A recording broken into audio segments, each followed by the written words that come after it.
2014년도에 36살의 나이로 일찍 하나님 앞에 부름을 받은 영국의 여류 작가가 한 사람이 있습니다. 샬롯 키틀리라는 분인데요. 몸이 불편해서 병원에 갔는데 대장암 4기라는 진단 결과를 통보받습니다.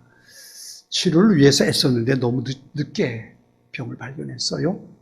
그래가지고 병을 발견한 지 얼마 되지 않아서 남편 5살짜리 아들 3살짜리 딸 남겨둔 채 하나님 앞에 부름받습니다.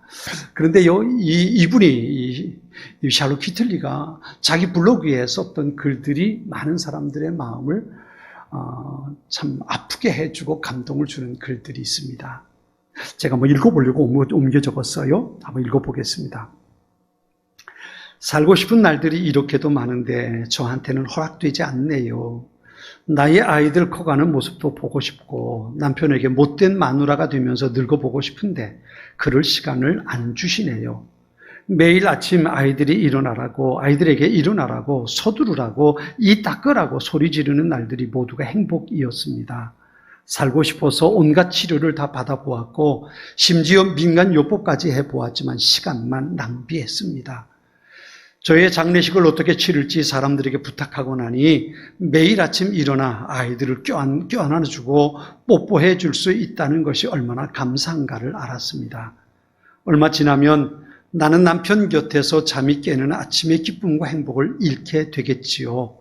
남편은 무심코 커피 2잔을 만들었다가 한 잔만 타도 된다는 사실에 슬퍼하게 되겠지요. 딸아이 머리 따줘야 하는데 일을 누가 해줄까요? 아들 녀석이 가지고 놀던 레고의 조각들이 어디에 있는지 나만 아는데 이제 누가 그것을 찾아줄까요? 저는 시한부 판정을 받고도 몇 개월을 더 살았습니다. 그 덕에 아들의 초등학교 입학식에 참석했을 때 아들의 흔들거리는 이가 빠졌다고 그 기념으로 자전거를 사주었을 때 정말 행복했습니다. 몇 개월을 더 살아 30대 중반을 넘기고 가니 감사하네요. 짧은 인생 살다 보니 감사한 것이 한두 가지가 아니었습니다. 부디 삶을 즐기면서 사시기 바랍니다. 두 손으로 삶을 꼭 붙드시기 바랍니다. 오늘을 산다는 것이 얼마나 귀하고 감사한 일인가를 이분의 글을 통해서 우리가 한번 생각해 볼 수 있을 것 같습니다. 오늘은 맥주감사주일입니다. 한 해를 시작해서 오늘 오기까지 6개월 동안 하나님께서 우리에게 베풀어 주신 은혜, 그 사랑 감사하며 하나님 앞에 예배하는 날입니다. 중요한 것, 먼저 그 감사가 있어야 그 다음에 남은 6개월 동안도 하나님의 은혜 가운데 우리는 살아갈 수 있습니다. 사람이 살아가는 삶은 순간순간 결산하는 삶이라는 이야기가 있습니다. 샬롯 키틀리의 글에서 우린 더욱 그런 마음을 갖게 되는 것 같습니다. 오늘이 바로 그런 뜻깊은 날이 되었으면 좋겠습니다. 나의 6개월을 결산하는 날, 그리고 앞으로 6개월의 삶을 하나님과 동행하기로 결심하는 날 되었으면 좋겠습니다. 오늘 본문의 배경은 이렇습니다. 이스라엘이 가나안 땅에 들어온 지 25년이 지났습니다. 어느덧 이스라엘의 지도자가 되어서 요단강을 건너 가나안 땅 정복 전쟁을 벌였던 여호수아가 나이 많아 인생 황혼기에 접어듭니다. 오늘 본문에도 보면 여호수아가 나이 많아 늙은지라 그랬어요. 이제 하나님 앞에 갈 날이 가까운 것을 여호수아가 깨닫게 됩니다. 그래서 그동안 생사고락을 함께 했던 사람들, 그 사람들에게 유언을 하는 겁니다. 갈렙, 대제사장인 비느하스, 전쟁터에서 함께 목숨을 걸고 싸웠던 동지들을 불러서 마지막 유언의 메시지를 전하고 있는 내용이 오늘 본문의 이야기입니다. 그런데 이 본문 속에서 여호수아는 3절, 5절, 10절, 10절, 11절에서 너희 하나님 여호와라는 이야기를 합니다. 다시 말하면 지금까지 살아오는 동안 여호수아가 그토록 경험했던 하나님, 여호수아의 삶을 지배하고 이끌어주신 그 하나님에 대해서 여호수아는 지금 고백하고 있는 겁니다. 자기가 경험했던 하나님, 그리고 자기가 믿는 하나님이 어떤 분인가에 대해서 하는 고백입니다. 우리가 3가지로 나눠볼 수 있는데요. 첫 번째는 지금까지 인도하신 하나님에 대해서 고백합니다. 3절 말씀 우리 같이 한번 읽어볼까요? 3절 말씀입니다. 한번 같이 읽어보겠습니다.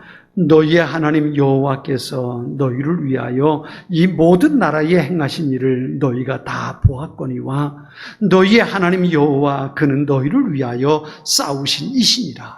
아멘. 지금까지 가나안 땅에 들어와서 이 땅을 정복할 수 있었던 모든 일들이 여호수아의 공로가 아니라 이스라엘 백성들이 싸움을 잘해서가 아니라 하나님께서 그렇게 싸워주셨다는 겁니다. 사실 여호수아가 이스라엘 백성들을 데리고 요단 건너 가나안 땅에 들어올 때에 얼마나 험하고 힘든 일들이 있었겠습니까? 그런데 여호수아는 이제 마지막 삶의 순간에서 그렇게 고백하는 겁니다. 이것은 우리가 싸워서 이긴 것이 아니라 하나님께서 우리를 위해 싸워주셨고 하나님께서 이 땅을 우리에게 주셨기 때문이라고 고백하는 겁니다. 하나님께서 우리의 발걸음을 인도해 주시지 않았다면 우리가 여기 어떻게 설 수 있겠냐고 여호수아가 말하고 있는 겁니다. 다시 말하면 역사의 주인은 하나님이시라고 여호수아가 고백하는 겁니다. 사랑하는 성도 여러분, 우리가 지난 6개월 동안 어떻게 살아왔나요? 오늘 우리가 이기까지 우리의 삶이 어떤 일들이 누구의 도움 속에 되어져 왔나요? 오늘 우리 교회가 오늘 이 시간까지 여기 머물기까지 왔던 모든 과정 가운데 이 모습 있게 하신 것이 누구였나요? 물론 헌신하고 애쓰고 기도하고 수고한 많은 분들이 있습니다. 그러나 그럼에도 불구하고 하나님께서 우리를 위해 역사하셨고 하나님께서 우리 가운데 은혜 베풀어 주셨기에 내가 오늘 여기 있음을 우린 믿음으로 고백할 수 있어야 합니다. 두 번째는요, 오늘 보면 5절은 이렇게 말합니다. 너희 하나님 여호와 그가 너희 앞에서 그들을 쫓아내사 너희 목전에서 그들을 떠나게 하시리니 너희 하나님 여호와께서 너희에게 말씀하신 대로 너희가 그 땅을 차지할 것이라 그랬습니다. 아직요, 여호수아가 죽을 때까지 아직 가나안 땅 정복 전쟁은 끝나지 않았습니다. 아직 그 땅에 남아있는 사람들이 있습니다. 그런데 여호수아는 이렇게 말합니다. 하나님께서 기어코 그들을 쫓아내실 것이라고 말씀하시는 겁니다.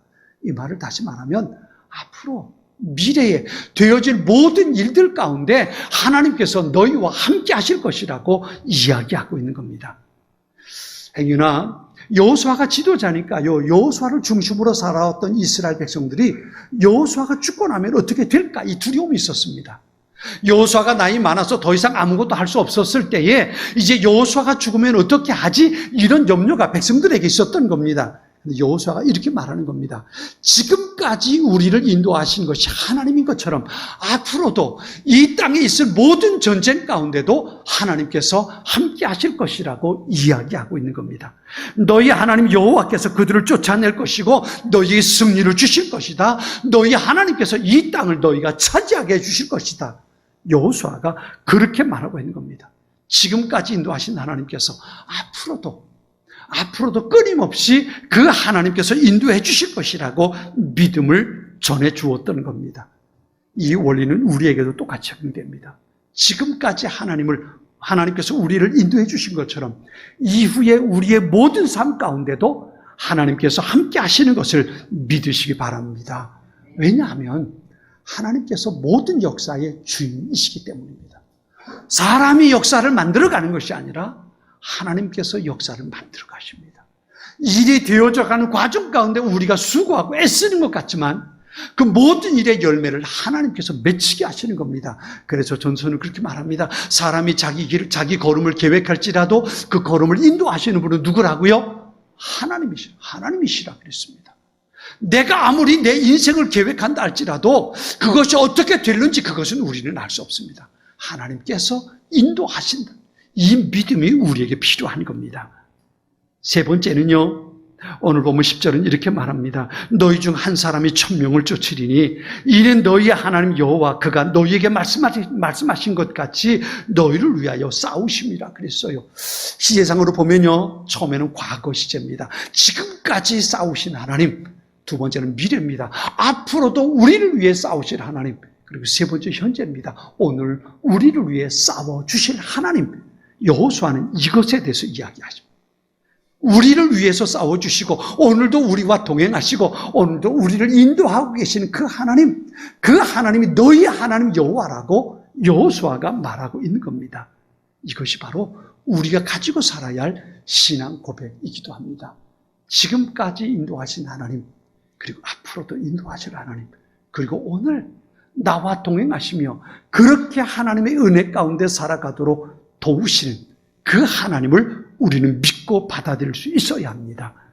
여기에서 우리가 알아야 할 게 뭐냐면요, 우리가 신앙생활할 때에 가장 중요한 것이 무엇인가를 우리가 배워야 합니다. 그래서 뭐냐면요, 나는 누구인가요? 나는 누구일까? 두 번째는 하나님은 어떤 분일까요? 하나님은 어떤 분일까? 세 번째는 그렇다면 나는 어떻게 살아야 할까요? 나는 누구인지, 하나님은 어떤 분인지, 그리고 나는 어떻게 살아야 하는지, 이 세 가지를 우리 신앙생활하면서 늘 질문하고 그 답을 찾아갈 수 있어야 합니다. 나는 누구일까요?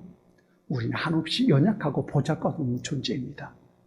내가 열심히 산다고는 하지만 내가 열심히 사는 것조차 죄의 흔적들 뿐이라고 사도 바울이 고백합니다. 그게 우리의 모습입니다. 내가 아무리 열심을 낸다 할지라도, 내가 아무리 헌신한다 할지라도 그것이 하나님 보시기에 100점짜리 되기는 이미 틀려버린 것이 우리의 모습이라는 겁니다. 하나님은 어떤 분일까요? 그럼에도 불구하고 우리를 택해 주신 하나님은 끝까지 우리를 사랑하시고 우리를 인도하시고 우리를 위해서 좋은 계획 가지고 이끌어 가시는 분이라는 겁니다. 그 앞에서 우리는 어떻게 살아야 할까요? 그 하나님을 나의 하나님으로 고백하며 살아야 하는 겁니다. 이것이 그 다음에 나오는 세 가지 모습인데요, 오늘 본문에서 그렇게 하나님과의 관계 속에 내가 어떻게 살아야 할까, 이것에 대해서 우리에게 가르쳐 주시는 소중한 메시지가 있습니다. 그게 뭐냐면 첫 번째는요, 6절 말씀인데요, 6절 말씀 같이 한번 보겠습니다. 6절입니다. 자, 같이 읽겠습니다. 그러므로 너희는 크게 힘써 모세 율법책에 기록된 것을 다 지켜 행하라. 그것을 떠나 우로나 좌로나 치우치지 말라. 아멘. 첫 번째는요, 뭐냐 하면 하나님의 말씀에 붙잡힌 삶을 살라는 겁니다. 하나님의 말씀이 내 삶의 중심에 있어야 한다는 겁니다. 이 말씀 6절을 새번역 성경은 이렇게 번역합니다. 그러므로 모세 율법책에 기록된 모든 것을 아주 담대하게 지키고 행하십시오. 그것을 벗어나 좌로나 우로나 치우치지 마십시오. 하나님의 말씀을 내 삶의 중심에 두고 그 말씀대로 살아가기를 힘써야 한다는 겁니다. 무슨 말씀이에요? 내 삶의 동기가, 내 삶의 이유가, 내 삶의 원리가, 내 삶의 능력이 하나님의 말씀에서 온다는 것을 믿음으로 고백하고 그 말씀에 붙잡힌 삶을 살아갈 수 있어야 한다는 겁니다. 하나님의 말씀을 또 안 하면 나는 죽어, 이 고백이 우리에게 있어야 합니다. 하나님의 말씀을 내가 놓치면 나는 하나님 앞에 아무것도 없어 라는 고백이 우리에게 필요한 겁니다. 예수님께서 하신 말씀 기억하세요. 사람이 떡으로만 사는 것이 아니라 하나님의 입에서 나오는 말씀으로 살리라. 아멘. 사람이 떡으로 사는 것이 아니고 하나님의 입에서 나오는 말씀으로 산다고 예수님 말씀하십니다. 우리 믿음의 사람은 떡으로 사는 거 아니에요. 믿음의 사람은 하나님의 말씀에 붙잡혀 사는 겁니다. 여러분, 우리 믿음의 사람의 가장 큰 형벌이 뭔지 아십니까? 우리 신앙생활하는 사람의 가장 큰 형벌이 있다면 뭐냐면요, 하나님의 음성이 내 안에 들려지지 않는 거예요. 이게 가장 큰 형벌이에요. 왜냐하면 하나님의 말씀이 내 삶의 이정표거든요. 하나님의 말씀이 내가 살아가는 내 앞에 빛이거든요. 안내자, 가이드예요. 그런데 하나님의 음성이 내 안에 들려지지 못하면 내가 어디로 가야 할지 방향을 잡지 못하는 거예요. 이것이 우리 예수 믿는 사람의 가장 큰 형벌입니다. 우리는 하나님의 말씀이 내 안에 들려지게 해달라고 기도하며 살아갈 수 있어야 합니다. 시편 1편은요, 복 있는 사람에 대해서 얘기하면서 그렇게 말합니다. 복 있는 사람은 하나님의 말씀을 사랑해서 밤낮 그 말씀을 마음에 담고 사는 사람이라는 거예요. 그 사람의 삶이 어떠한가? 그 사람의 삶은 그 말씀이 그 사람에게 시냇가에 심겨진 나무처럼 감으로도 잎이 푸르고 때가 되면 열매를 맺게 하신다는 거예요.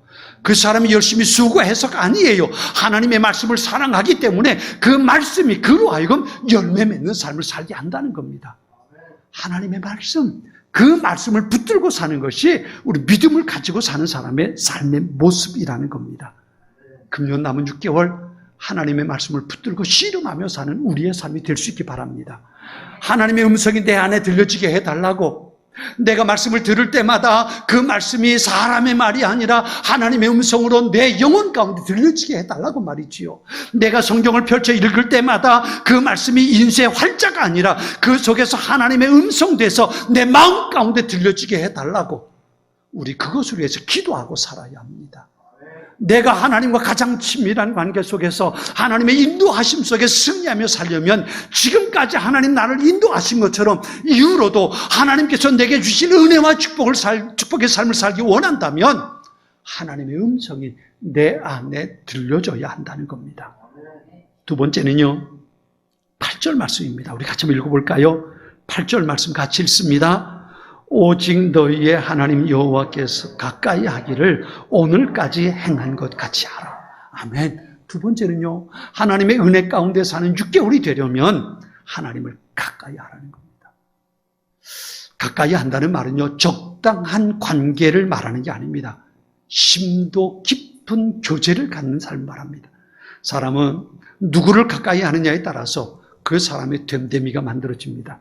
왜냐하면 사람은 어떤 유형의 사람을 만나느냐에 따라서 그 사람의 영향을 받게 되어 있거든요. 그래서 시편 1편에 복 있는 사람에 대해서 말하면서 하나님의 말씀을 사랑하는 사람이라고 하기 전에 세 종류의 사람을 말합니다. 우리가 잘 알지요. 복 있는 사람은 악인의 꾀를 쫓지 않고 죄인의 길에 서지 않고 오만한 자의 자리에 앉지 않는다. 죄인, 악한 사람, 오만한 사람, 그 사람들과 같이 한다면 그런 필히 망하는 사람이 되고 만다는 거예요. 그런데 하나님의 말씀을 가까이 하는 사람, 그 사람에게 복이 있다는 겁니다. 하나님을 가까이 하면 하나님을 닮게 됩니다. 믿음이 좋은 사람을 가까이 하면 그 믿음을 본받게 됩니다. 여러분 생각해 보세요. 여러분은 주로 만나는 사람이 누군가요? 여러분 누구와 여러분의 마음속에 있는 이야기를 나누고 있습니까? 그 사람이 긍정적인 사람입니까? 그 사람이 믿음의 사람입니까? 그 사람이 기도하는 사람입니까? 그 사람이 성령의 사람입니까? 점검해 볼 수 있어야 합니다. 그 사람이 악인이라면, 그 사람이 죄인이라면, 그 사람이 오만한 사람이라면 그 사람과 함께 여러분도 필히 망하게 될 것이기 때문입니다. 하나님을 가까이 하십시오. 시편 73편 28절은 이렇게 말합니다. 하나님께 가까이함이 내게 복이라. 하나님께 가까이함이 내게 복이라. 내가 주 여호와를 나의 피난처로 삼아 주의 모든 행사를 전파하리이다 그랬어요. 여러분 여호수아가 이렇게 위대한 사람이 될 수 있었던 비결이 뭔지 아십니까? 여호수아는 모세의 비서였습니다. 모세가 하는 모든 일을 가장 가까운 곳에 봤습니다. 모세의 말씀을 듣고 훈련받았습니다. 그리고 나니까 여호수아가 모세 뒤를 이은 이스라엘의 지도자가 될 수 있었던 겁니다. 하나님을 가까이 하는 사람이 복을 받습니다. 하나님을 가까이 하는 사람이 하나님의 소중한 은혜를 덧입게 되는 겁니다. 여러분 하나님을 가까이 하며 살아가는 여러분의 삶이 될 수 있기 바랍니다. 여호수아 1장 5절은 이렇게 말합니다. 내가 모세와 함께 했던 것처럼 너와도 함께 할 것이며 내가 살아있는 동안 너를 막을 사람이 아무도 없을 것이다. 나는 너를 떠나지 않을 것이며 결코 너를 홀로 버려두지 않을 것이다. 하나님께서 여호수아에 이렇게 말씀해 주셨어요. 여호수아가 모세 뒤를 이어서 이스라엘의 지도자가 돼야 되는데 두려워요. 떨려요. 내가 어떻게, 모세조차도 힘겨웠는데 내가 어떻게 일을 감당할까 두려워할 때에 하나님 찾아오셔서 말씀하시는 거예요. 내가 모세와 함께 있었던 것처럼 내가 너와 함께 있을 것이다. 누구도 감히 너를 감당하지 못할 것이고 너를 이기지 못할 것이다. 내가 결코 너를 홀로 버려두지 않을 것이다. 여호수아에게 하나님 말씀해 주셨어요. 그 하나님을 가까이 하며 지금 25년 동안 여호수아가 살아왔던 겁니다. 사랑하는 성도 여러분, 하나님을 가까이 하는 여러분들이 될 수 있기를 바랍니다. 아멘. 하나님을 가까이 하면서 사십시오. 오늘 세 번째는 11절 말씀입니다. 우리 같이 한번 읽어볼까요? 11절 마지막 말씀인데요. 같이 읽습니다. 그러므로 스스로 조심하여 너희의 하나님 여호와를 사랑하라. 아멘. 어떻게 보면 앞에 두 가지는 이 한 가지로 결론 지을 수 있어요. 하나님의 말씀을 가까이 하고 살아가는 것, 하나님을 가까이 하는 것, 그것이 바로 하나님을 사랑하는 겁니다. 우리 믿음을 가지고 살아가는 사람들이 하나님 앞에 할 수 있는 최고의 고백이 있다면 뭘까요? 그 고백은 다른 것 아닙니다. 하나님을 향한 사랑의 고백이죠. 베드로가 예수님을 부인하고 그리고 고기 잡으러 가겠다고 옛날 어부의 생활로 돌아갔지요. 부활하신 예수님께서 갈릴리로 베드로를 찾아오십니다. 그리고 베드로에게 묻지요. 네가 나를 사랑하느냐? 예수님께서 네가 나를 사랑하느냐라고 물으시는데 베드로의 가슴이 철렁하고 쎄한 거예요. 왜냐하면 며칠 전에, 사흘 전에 예수님을 내가 모른다고 외면하고 부인했거든요. 그러니 예수님 앞에 내가 주님 사랑합니다. 네, 그렇습니다라고 대답할 수 있겠습니까? 두려운 거예요. 두려운 겁니다. 예수님 3번씩이나 동일하게 물어요. 네가 나를 사랑하냐? 그런데 그때 그 부끄러운 마음을 가지고도 베드로가 예수님 앞에 대답했던 말이 있죠. 주님, 내가 얼마나 보잘것없고 볼품없는 놈인지 주님 다 아시지 않습니까? 그런데 그럼에도 불구하고 내가 주님 사랑합니다. 이 고백을 베드로가 예수님 앞에 하는 것을 우리가 요한복음 21장에 찾아볼 수 있습니다. 이때부터 베드로의 삶이 전혀 새로운 모습으로 바뀌어지게 됩니다. 베드로는 주님 앞에 헌신하는 사람으로, 그리고 마지막엔 우리가 전해지는 이야기에 의하면 십자가에 거꾸로 매달려서 순교하는 그 자리까지 베드로가 살아가게 됩니다. 이것이 바로 하나님을 향한 사랑의 마음입니다. 그런데요, 주님을 향해서 사랑한다고 고백하기까지는, 하나님을 사랑하기까지는 먼저 있어야 할 게 있어요. 그게 뭐냐면 하나님의 사랑이 내 안에 깨달아져야 돼요. 나를 하나님께서 얼마나 사랑하시는지 이걸 알아야 내가 하나님 앞에 온전하게 사랑을 고백할 수 있어요. 예수님께서 갈릴리 바닷가에 고기를 잡으러 온 낙심하고 거기 와 있는 베드로를 찾아오셔서 그리고 그 베드로에게 내가 나를 사랑하느냐라고 물으셨어요. 이 말은요, 다르게 말하면 그거예요. 베드로야, 내가 너를 얼마나 사랑하는지 아니? 너도 나를 사랑하지? 라고 물으신 거거든요. 그 주님의 사랑을 확인하고 나서야 베드로가 하는 말이 그겁니다. 내가 주님 사랑합니다. 나를 향한 하나님의 사랑을 알아야만 비로소 우리가 주님을 향해 사랑의 고백을 할 수 있는 겁니다. 요한일서 4장 10절 이렇게 말씀하세요. 우리는 하나님이 우리에게 베푸시는 사랑을 알았고 또 믿었습니다. 하나님은 사랑이십니다. 사랑 안에 있는 사람은 하나님 안에 있고 하나님도 그 사람 안에 계십니다. 그랬어요. 나를 향한 하나님의 사랑을 아는 사람, 그 사람만이 하나님을 향해서 내가 주님 사랑합니다 고백할 수 있습니다. 사랑하는 여러분, 하나님의 사랑을 깨닫고 하나님을 사랑하며 살아가는 우리 모두가 될 수 있기를 바랍니다. 우리는 코로나 어려움의 시기를 잘 마치고 금년 6개월 동안을 지내왔습니다. 하나님은 여호수아만큼 우리를 사랑해 주셨고 오늘 맥주감사주일 예배를 지킬 수 있도록 우리에게 사랑을 쏟아 부어 주셨습니다. 오늘 설교 제목을 제가 그렇게 정했어요. 감사는 믿음입니다 그랬어요. 우리가 감사할 수 있는 것은 우리의 지난 6개월이 엄청난 열매가 있어서가 아닙니다. 더 힘들고 어려운 일들이 우리 앞에 있는 것도 우리가 얼마든지 볼 수 있습니다. 그러나 그럼에도 불구하고 우리가 오늘 맥주감사주일을 맞아서 하나님 앞에 감사할 수 있는 것은 지금까지 우리를 인도하신 분이 하나님이시고 앞으로도 그 하나님께서 우리를 인도하실 것이고 지금도 우리와 동행하고 계시는 것을 우리가 믿기 때문입니다. 우리의 삶을 책임져 주신 하나님, 그리고 책임져 주실 하나님, 그리고 지금도 책임져 주시는 그 하나님을 믿기에 우리는 감사할 수 있는 겁니다. 여호수아는 하나님 앞에서 사는 삶, 하나님의 은혜 가운데 살아가는 삶을 3가지로 말했습니다. 말씀을 가까이 하며 사십시오. 항상 하나님을 가까이 하십시오. 하나님을 사랑하며 사십시오. 그랬습니다. 이렇게 할 때에 우리는 하나님과 더 친밀한 삶을 살아가게 될 것입니다. 우리는 하나님의 역사하심을 보게 될 것입니다. 우리는 하나님의 음성을 듣는 사람들이 될 수 있을 것입니다. 믿음은 열매를 나타냅니다. 믿음이 좋으면 열매를 많이 맺습니다. 믿음이 크면 큰 열매를 맺습니다. 믿음이 위대하면 위대한 열매를 맺을 수 있습니다. 감사는 우리가 그렇게 하나님 앞에 드릴 수 있는 믿음의 고백입니다. 금년도 남은 후반 6개월 이렇게 살아갈 수 있게 되었으면 좋겠습니다. 하나님의 말씀을 붙잡고 고집하는 사람, 하나님을 가까이 하기 위해서 예배 열심을 내고 예배를 사랑하는 사람으로 하나님의 사랑을 깨닫고 뜨겁게 하나님을 사랑하고 우리 곁에 있는 또 다른 이들을 긍휼히 여기며 소중하게 여기며 사랑하고 살아가는 사람들로 우리가 그렇게 살아갈 수 있었으면 좋겠습니다. 우리가 그렇게 살아갈 때 우리의 삶, 가나안에서 여호수아가 맛보았던 그 승리와 기쁨, 감격을 우리가 맛보고 누리고 살아가게 될 것입니다. 우리에게 남은 6개월은 이렇게 하나님께서 주신 또 다른 은혜의 열매들을 함께 맛보고 누리고 살아가는 복된 일들이 우리 모두 가운데 있게 되기를 축원합니다.